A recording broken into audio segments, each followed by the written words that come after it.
Hello everyone, my name is Matthew Perez, and this is my Week 7 multimedia discussion, in which I'll be providing an overview of my critical assignment for MPA 580. In this presentation, I'll be discussing the County of Riverside's Purchasing Department, and I'll be going over three different sections of my paper. The first section is going to be value-based training, the second section is going to be compliance-based training, and the third section is going to be my recommendations.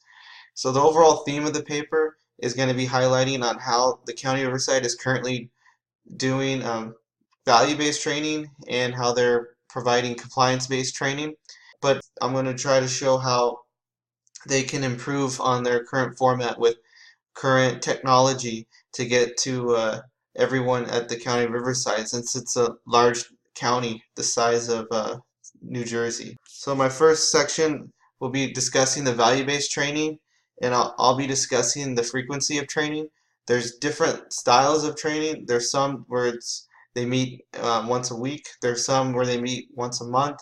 They have association to different um, purchasing organizations in which they go over ethics training there, and then they have an annual meeting every year. So there's different. I'll be discussing the different types of training, and I'll be relating that to Aristotle's virtue theory and how the training is scenario based, and how they really try to talk about doing the right thing, and when in that gray area, and it's very hands-on, and which leads to the next part, John Rawls' Justice is Fairness scenario, in which the training often focuses on treating everyone fairly without any bias, which leads to the third part, Judith Jarvis Thompson's theory of discrimination, in which how it can be implied how the county uses a preference to local vendors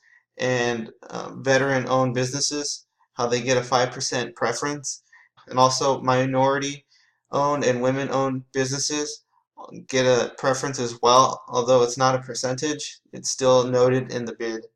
So the second part of my paper will be discussing compliance-based training, and here I'll be going over different compliance topics that are discussed in the Riverside County Purchasing Department's Code of Ethics, and which will lead to me discussing Jeremy Bentham and John Stuart Mill's utilitarianism theory, in which I'll be talking about how the training they provide often focuses on the consequences of our actions. Then I'll be talking about Thomas Nagel's moral luck, and how they talk about how buyers are responsible for their actions in items that are in and out of their control.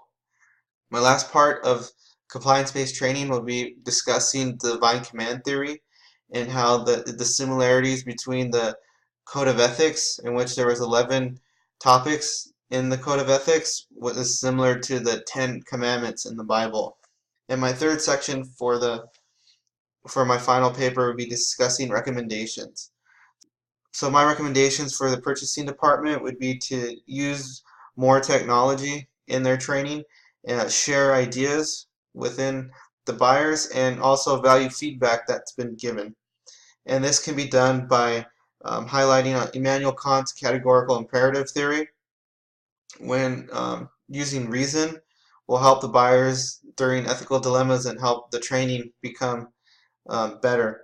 Also, Thomas Hobbes' contractarianism theory can be applied by, if all the buyers have the same philosophy, they will create an environment that's more welcoming and more knowledgeable.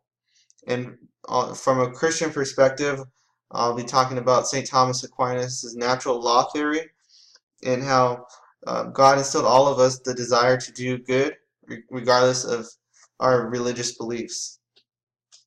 Thank you for listening to my presentation. I wish you all luck on your final papers.